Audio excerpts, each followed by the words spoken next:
आज हमारे घरों में, हमारे परिवारों में जो जनरेशन तैयार हो रही, देवियों और सज्जनों, उस जनरेशन के लिए खूब मेहनत कर रहे हैं बच्चे। मैं मना नहीं करता, हमसे भी ज़्यादा शायद परिश्रम करें, 12, 13, 14 घंटे काम करना, लेकिन मैंने कहा ना, केवल परिश्रम से काम नहीं चलेगा।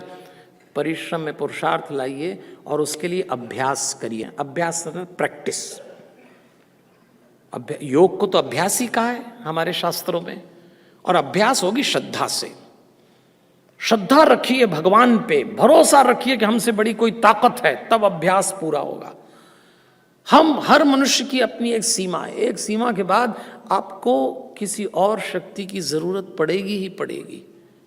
आपके जीवन में अगर सब कुछ सामान्य चल रहा है तो कोई दिक्कत नहीं, पर सबके जीवन में कभी ना कभी कुछ ना कुछ ऐसा होता है कि फिर आपको लगता है कोई ताकत चाहिए जो इससे बाहर निकाले। अब दुनिया की ताकतें खत्म हो गई, वो है परमात्मा की ताकत। उस पर भरोसा रखिए। श्री राम और रावण का युद्ध चल रहा था देवियों और सज्जनों, लंका कांड की घटना है। 6वें दिन का युद्ध था।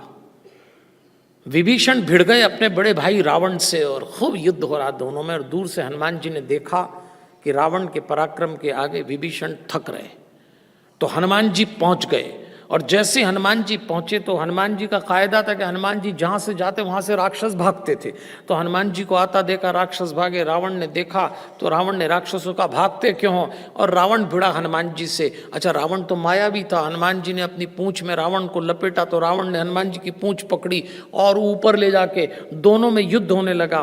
तो इतनी माया, इतना छल, इतना बल रावण कर रहा हनुमान जी के सामने कि हनुमान जी को लगा अब मैं इसके छल और बल से पार नहीं पा रहा हूं। तो तुलसीदास जी ने लिखा, बुद्धि बल निसीचर परे ही न पार्यो। हनुमान जी को लगा मैं बुद्धि और बल से इस समय रावण पे पार नहीं पा सकता। तब उन्होंने क्या किया, तब मारुत सुत प्रभि संभार्यो। तब हनुमान जी ने राम जी को याद किया, महाराज इसकी माया को तो आप ही काट सकते हो, और माया को दुनिया में सिर्फ मायापति ही काट सकता है, हम नहीं काट सकते, हमको उसकी जरूरत पड़ती है। हनुमान जी जैसे पराक्रमी पुरुषार्थी व्यक्ति को भी एक दिन रावण जैसे दुर्गुण के सामने अपनी सीमा के बाद ऊपर को याद किया। और तब तुलसीदास जी ने लिखा, तब मारुत सुत प्रभु संभार्यो।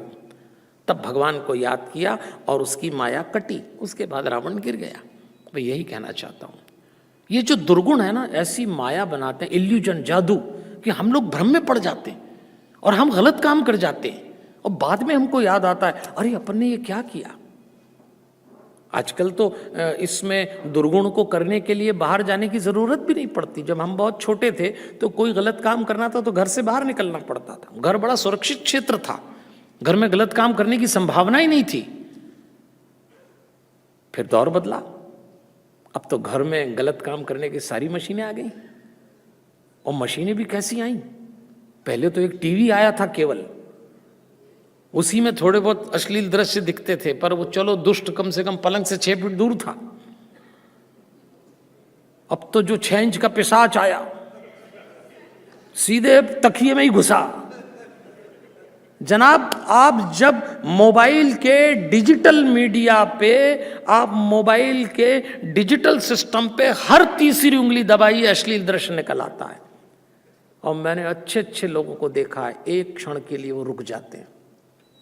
आपको एक खतरनाक आंकड़ा बता रहा हूं मैं, आप तो मुझसे ज़्यादा पढ़े लिखे और अपडेट लोग हैं, मेरी तो हैसियत नहीं है, पर मोबाइल की कंपनी वालों ने एक रिजल्ट निकाला। वो तो स्टडी करके ही मटेरियल देते हैं, वो तो स्टडी करते हैं, उनका तो बिजनेस है। वो तो ये चाहते हैं कि इस तरह की चीज़ें, इस तरह की रील्स, इस तरह के आइटम आए तो लोग ज़्यादा से देखें। तो आपको आश्चर्य होगा कि लोगों के अश्लील वीडियो देखने के टाइम देखते ही देखते 5 साल में बढ़ गए।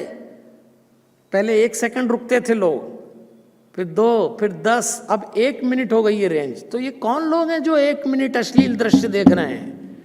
ये केवल हमारे बच्चे नहीं, अच्छे अच्छे माता पिता और कभी कभी तो दादा दादी भी देख रहे हैं।